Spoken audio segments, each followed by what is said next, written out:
વડોદરાના વિસેજામાં એક જ રાતમાં 7 મકાનમાં ત્રાટક્યા ચોર, તો સાબરકાંઠામાં મંદિરમાં થઈ ચોરી।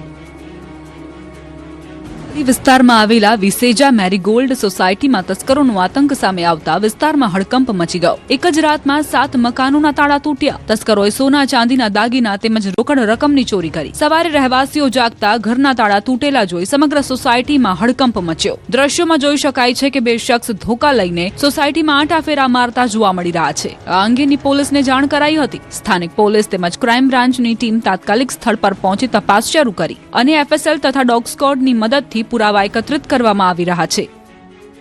તો તસ્કરોએ ભગવાનને પણ ન છોડ્યા। હિંમતનગર તાલુકાના તખતગઢ ગામે રામદેવ પીરના મંદિરમાં ચોરો ત્રાટક્યા હતા। તસ્કરો મંદિરમાંથી રામદેવ પીરનું છત્તર અને દાનપેટી ચોરી કરી ફરાર થઈ ગયા હતા। ઘટનાની જાણ થતાં પોલીસ તાત્કાલિક સ્થળ પર પહોંચી હતી અને સીસીટીવી ફૂટેજના આધારે તપાસ હાથ ધરી।